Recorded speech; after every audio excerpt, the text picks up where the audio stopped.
If you find that by the time you get your next paycheck, you have insufficient funds, that's a warning sign. If you have overdrawn in your bank account, that's a warning that you're not really managing your money.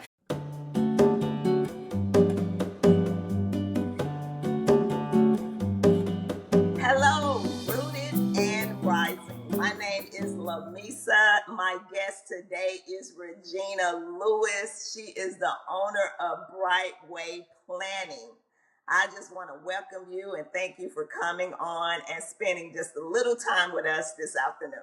Hello, hello, hello, everyone. Hi, Lamisa, and thank you so much for having me. As you stated, I am Regina Lewis, the CEO of Brightway Planning and Lifestyle Guidance. Happy to be here with you today. So, getting deep into Brightway Planning, a financial planning and lifestyle guidance business. How did you get started? Oh, wow.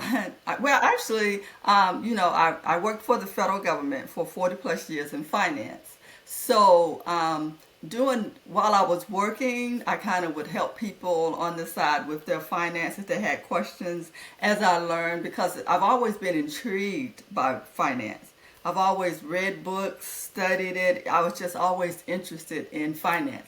So as time went along and I was helping people with their finance, I kind of did it on the side. And then when I retired, I said I could, start a business in it. And so that's kind of how I started Brightway. And I didn't want to call it so much financial. So that's why the title Brightway Planning and Lifestyle Guidance, because I believe that when you are working on your finance, it helps you with your lifestyle. True. What's the biggest misconception people have about financial planning?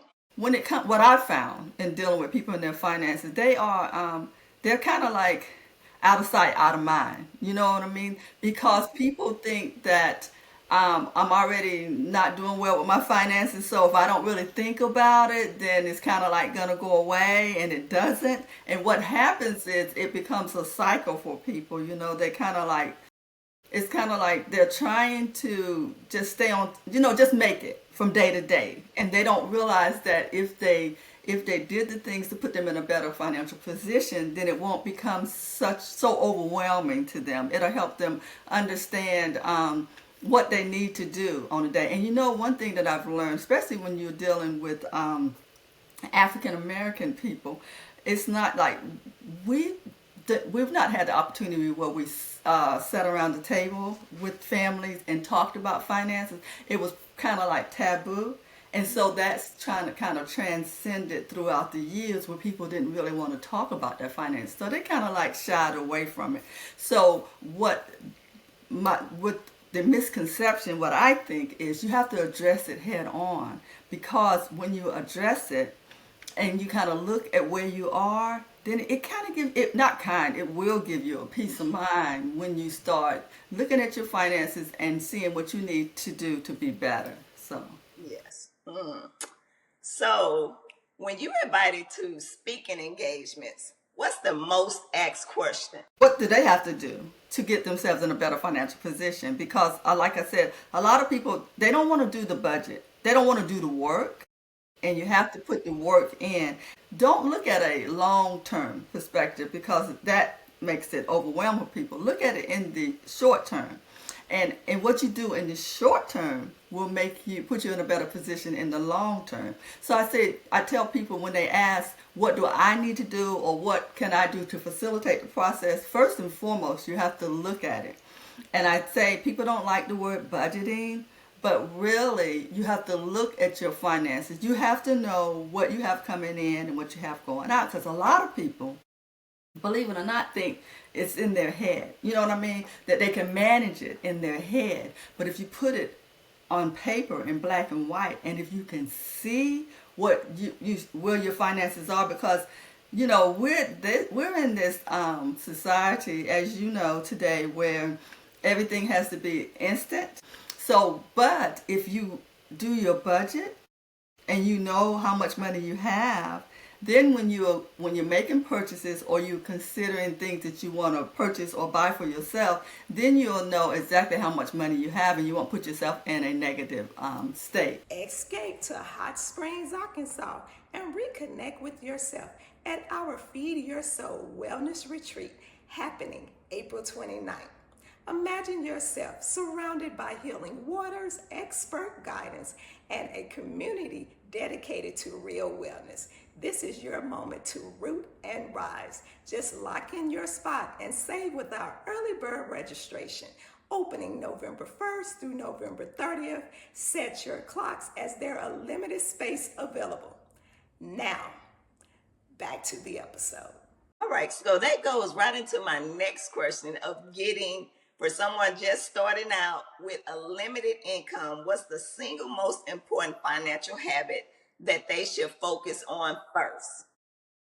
I got to say it again. I can't say it enough. That's budgeting. If you have a small amount of money, then and a budget doesn't have to be something real complicated. Just write down your income and your expenses because you have to know where your money is going.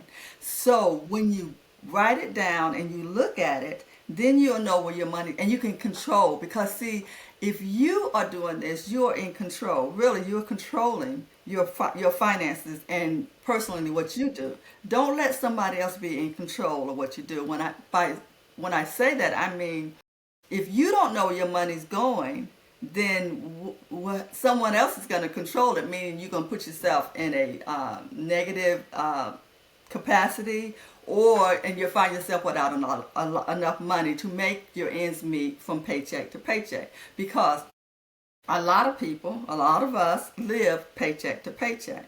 And so by doing your budget, that helps you be able to get yourself out of that mode because like I teach and I've written in my brochures and books and things is you want to break that cycle. You want to break that cycle and build a legacy, not just necessarily for yourself, but for your children or even your grandchildren if you have them, or anyone that you want to leave your legacy to when you're no longer here, if if you choose to do so.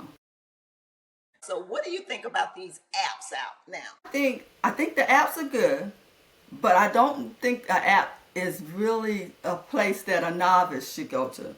If you're just starting out, I don't think you need an app. All you need is an Excel. And even if you don't know Excel, pen and paper, get a pen and paper and just write, make yourself a column on it, income and expenses. But now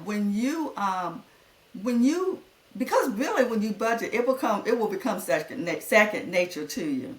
Because I know with myself, I do my budget from January to December because what I've done is I know what's coming in and what's going out and what I'm going to be spending every month. Now, I'm not saying that that's cut in stone. Things change. That's why you're doing your budget.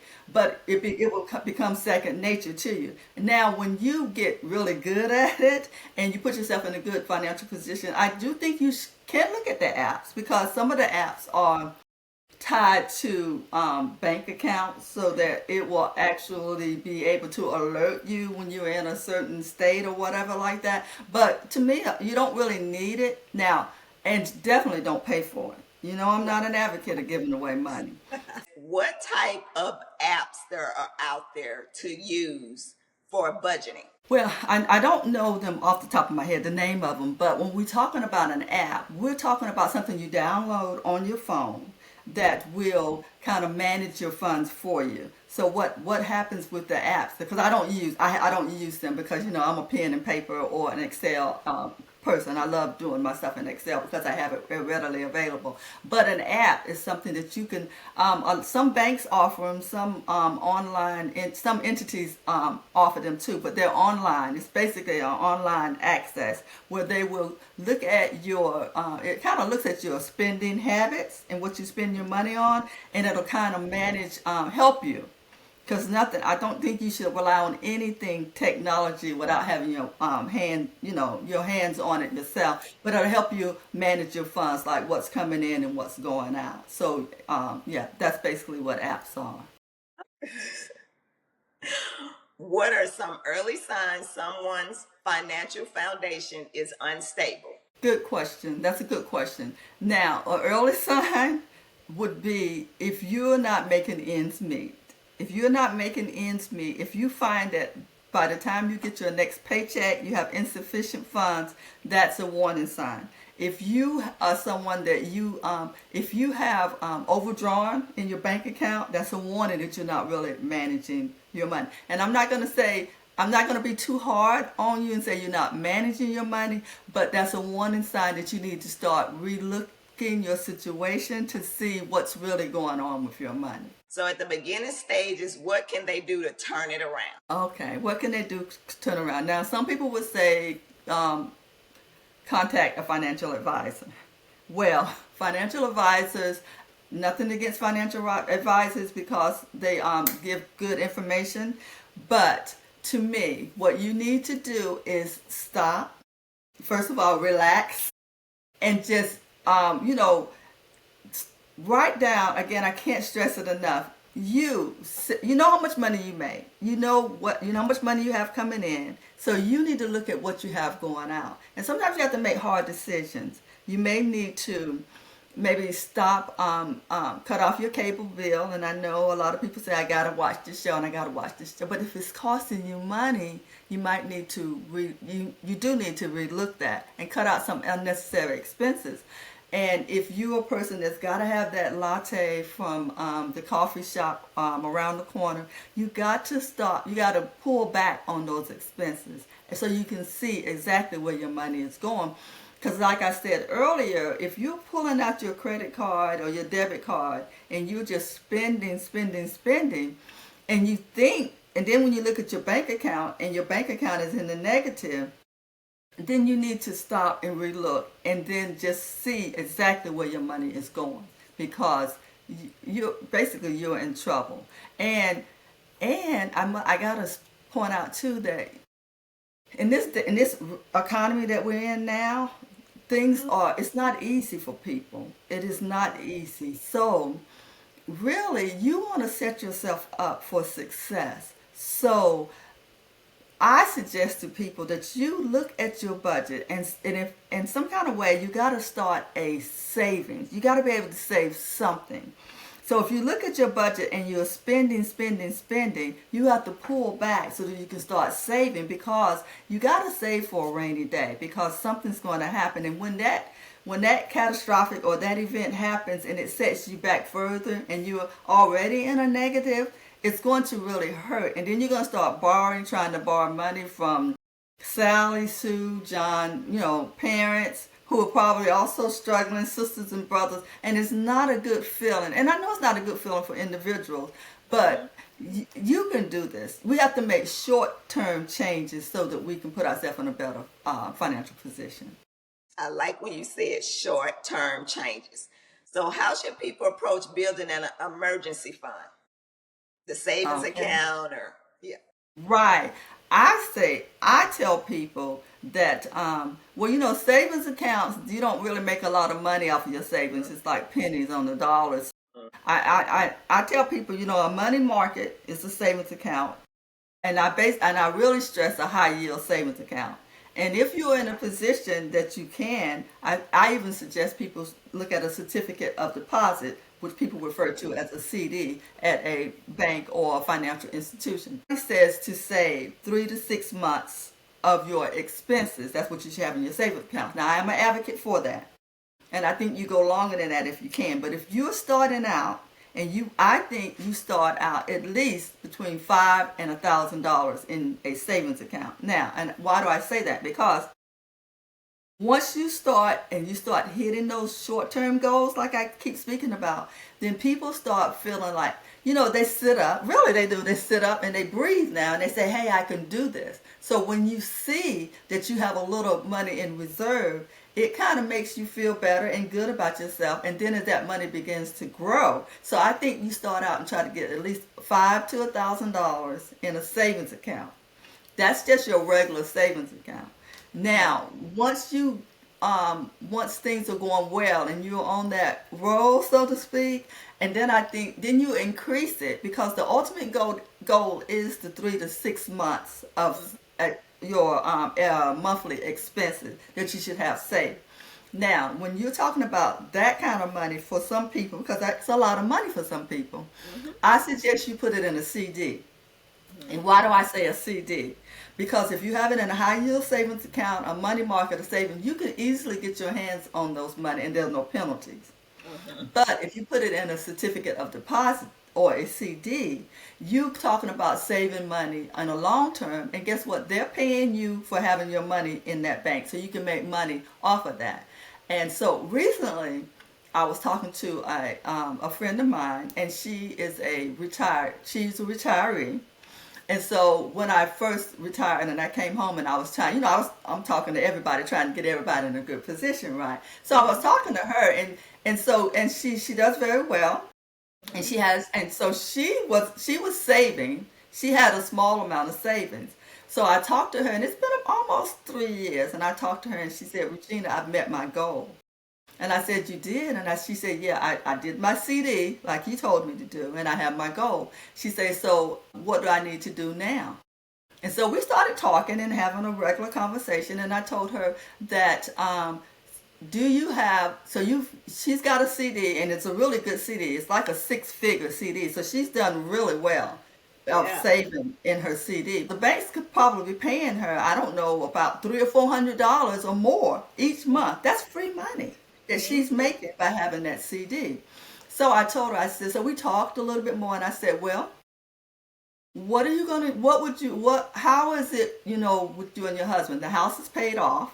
And I said, because, and she's a little older. And I say, what does it look like, for you and your husband, God forbid, if, God calls him home. And so we were talking, and she told me what they had in place. And I said, well, now what I suggested to her, I said, I think your next goal should be to do a year, because when her side, if something was on his side, if something happened, she would only have a pension for a limited time. So I said, why not go ahead and get your savings for a year, you Mhm. know, and since you've already got this nice size, Mhm. healthy CD, get your savings for a year. And she's like, yeah, that's a good idea for your expenses. So take your expenses that you have each month and then put that in account for another year. Not just CD. Continue putting your CD, because there's no reason why you shouldn't put it in your CD, because they're paying you a lot of money on it. But do another, like a high yield savings account, because she was like, I don't want to put my money in the stock market because I don't want to lose my money. And I Mhm. started laughing, because I think the stock market is not for everyone. So I Right. said, okay, then just do a longer term savings for yourself. So if God forbid something happens, you have that year that you don't really have to worry, because immediately you start thinking about, what am I going to do? But you okay, just having that little extra will give her a little bit more comfort, I think, if something were to happen. Is it a time limit? How much money, the ones that you have experienced, how much money that you would have to put in to open it? That's a good question. Now, because a lot of people think they got to have a lot of money to have CDs, but you have to do your due diligence and do your homework. You can open a CD with $50. Some financial institutions will allow you to open a CD with only $50. Now, and there are different types. You have to, like I said, do your due diligence to see, because the reason why I say CDs, they're still paying a moderately fair amount of interest on your money. So they are a good vehicle. They continue to be a good vehicle in this date and time. So I say, you take your $50, and what you do is you add to it each month. So you would open it with $50, and it's called compounding interest. And so you would put a little bit more money in there each month. And then what happens is the financial institution will pay you interest on the money that you have in that CD. If you just starting out, they have 6 7 month CD. So that means they're not holding your money for a long time. So do a 6 or 7 month. But if you know you want to do something for a long term, I've seen them go up to, like myself, I have one that's a 7 year CD that will mature in 7 years. Now the reason why I say CDs is because you can't get your money. You can't get that money. You can't get to that. You can't. It's your money, of course. You can get to your money at any time, but not without penalty. Mhm. So you don't want to be penalized for getting your money, just like in your retirement accounts that you have. You don't want to incur a penalty for getting your money. So sometimes when you know you're going to be penalized, what do? You kind of think about it first But if you have it in the savings and there's no penalty, you just go out and just get that money for whatever reason, But if you have it in a CD, so again, you can get a 5, 6, 7 month CD. They have them for a year, 18 months, 2, 3, 5 years, and they'll pay you interest on that certificate of deposit. What is financial stress? It depends on the individual and at what level. Even trust me, even rich people are stressed over their finances because they know what it has taken to get in that position. But when you're talking about everyday people, I think people are stressed because they just can't make it. They can't make it, and they can't see their way and see their way out and figure out what they need to do to get themselves in a better financial position. So, and sometimes, and it becomes, what's crazy? It becomes like norm to some people, and you don't even realize that you're stressing. And you know what I mean? Because every day, every month, you're just trying to figure this out, and then it's crazy though. It becomes a lifestyle, and so you don't want that. You don't want that. If it can be rectified, and it can. And I tell people all the time, if you're at your bottom, the only place you can go is up. So start. Just look at it. And sometimes you might have to get a second job. You might have to get a second job just again for that short time period to get yourself out of debt so that you can be stress free. And yeah. Feeling stuck in your wellness journey? You're not alone. That's why I created the Embodiment Collection. This collection includes 8 digital products we've created to help you embody these traits and connect with your best self. You can buy one, mix and match, or purchase the deluxe, which includes all embodiment guides. Head to LamisaWellnessCollective.com/store or click the link below to shop now. Let your wellness transformation start today. Now, back to the episode. What are some practical steps people can take to reduce financial stress? So, talk about your classes that you have. Yeah, good question. I first of all take my class or contact me or take a class so that you can learn because an instructor or someone that knows finance can make you think about some easy and simple processes that you can take that you probably weren't even thinking of because you're just grinding trying to make it. So when we stop and I say, listen, so once you take a class and you do the things in the class and start small, you don't have to, listen, it took years to get yourself where you are today. So it's going to take some time to get yourself in a better financial position. So don't think this is going to happen overnight, but it will get better. So take a class, do the work that is suggested to you. And to me, okay, if you know your credit cards are maxed out, then what you need to start doing is working on your credit cards. So you got 3 or 4 credit cards. Look at the one that you owe the most on. And then when you get extra money, start paying that debt down. And when you pay that debt off, take that money and put it on your next bill. It doesn't necessarily have to be a credit card, whatever you owe. And then they call it like a snowball effect.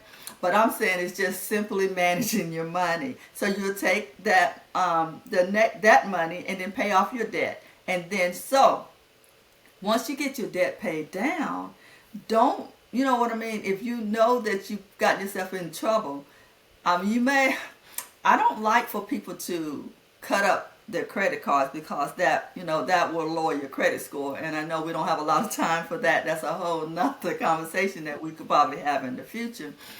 But you need to probably maybe use 1 or 2, but I would say 1, until, because you just got yourself in a better financial position, and put those other 2 or 3 that you have in an envelope in your drawer on the bottom, and don't use those. But you need to use one of them. But there again, then you can talk to a financial advisor, someone like myself, and I can kind of show you and walk you through and get you a buddy.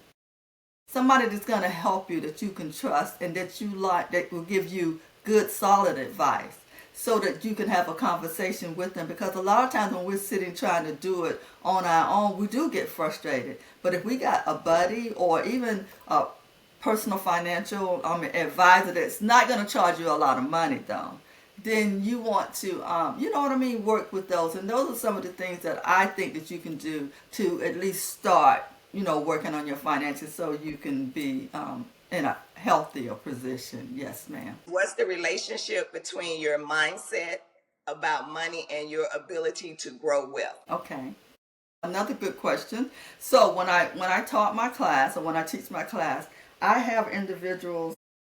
I give them a piece of paper, and it says old mindset, and I tell them to take that and rip it in half, rip it up, and discard it to the side, because we're going to get rid of that old mindset.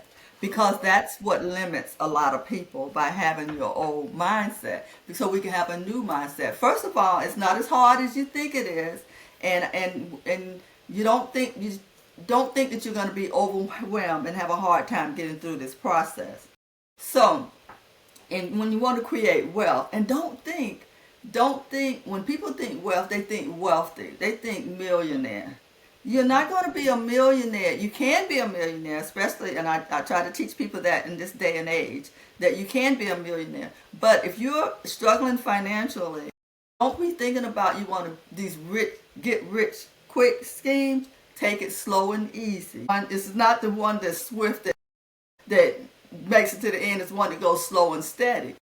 When you're creating your wealth, you don't want to get, like I said, don't buy into these get rich quick schemes. Look at what's going to work for you and take it slow. Take it slow so that you can create wealth, because there are numerous things that people can do to create wealth for themselves. And it's not always a big bank account, because, there's real estate and, other vehicles out there that people can do to create wealth for themselves. But if you're struggling and you're not there yet, then don't try to get there too swiftly. Right.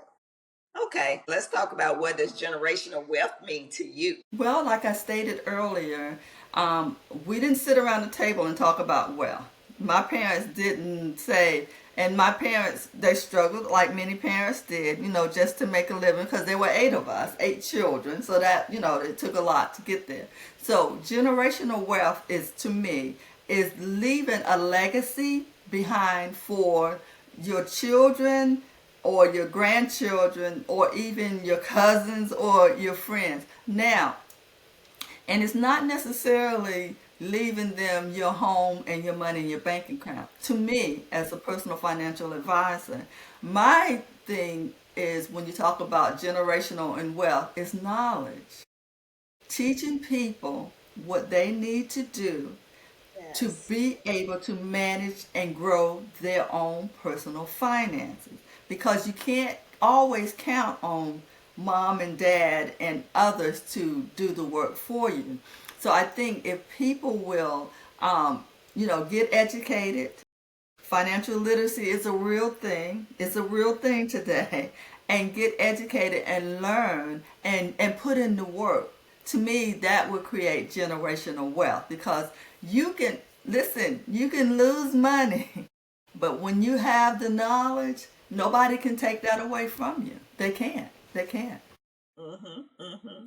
So, just by you talking about that, a good first step to someone with no financial legacy to start building wealth for the next generation, what would you tell them? Well, first of all, do your work. Look at your finances. If you to start, where are you? What do you have? What are you actually bringing to the table? So look at your personal financial position, and then if you want to, because I think that I used to think with the present economy, God only knows, that's who we rely on.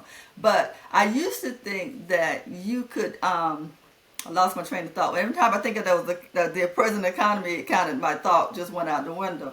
But so with an individual, how they would start creating their personal wealth is once you look at your finances, and again, if you do some of the things that I've already mentioned, start saving, because you got to have some sort of saving. And then when you want to save, because a lot of people, if you want to buy a home, if you're a first time home buyer, there's a wealth of information out there. Are a lot of programs out there to assist you with that, but you have to do the work to get yourself in a position so that people will be able to assist you, because you can't come to the table with nothing. You can't come to the table with nothing and thinking someone's just going to help you and do all the work for you. So if you want it, you got to look at your credit, you got to look at your finances, and then you got to look at your bills so you'll know what you can afford.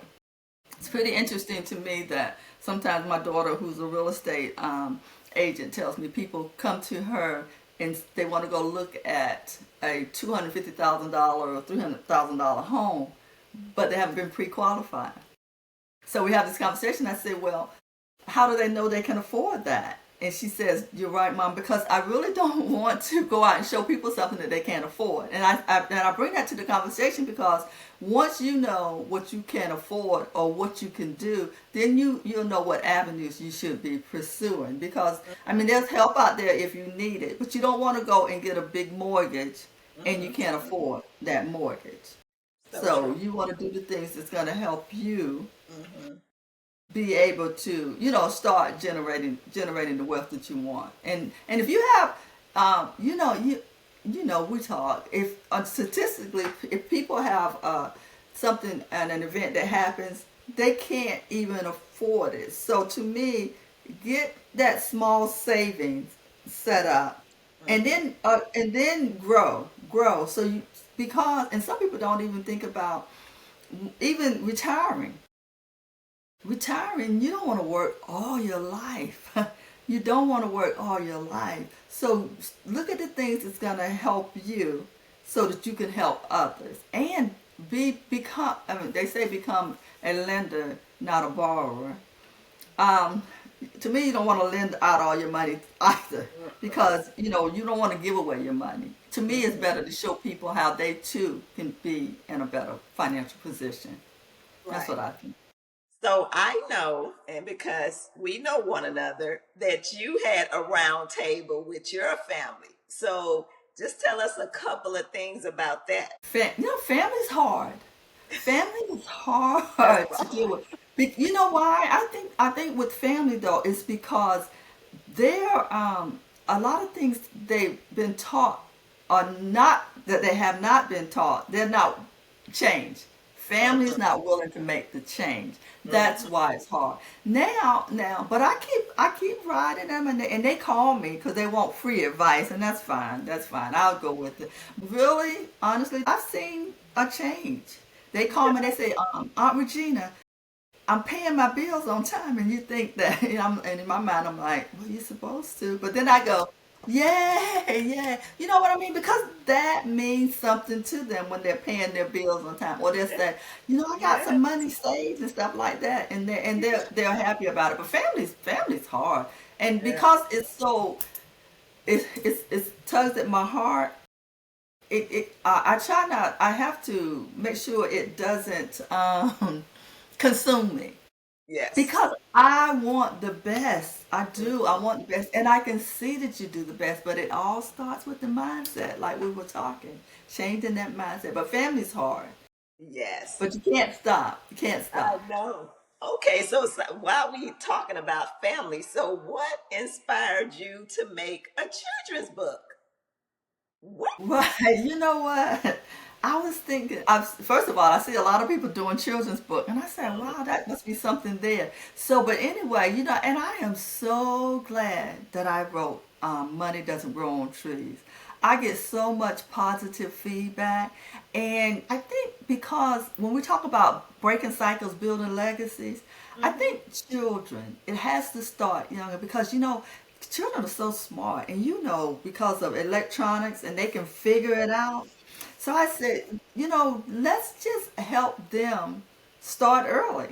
And they love my grandchildren. I have three grandboys. Hmm. They love money. I've actually started savings accounts for them. And so they'll say, like, Grandma, how much money do I have? And so, funny story, my oldest grandson had broken something with his father, and his father said, "You're going to pay for it. You're going to pay for this with your money." And he got so sad. He was near tears because he didn't want to spend his money.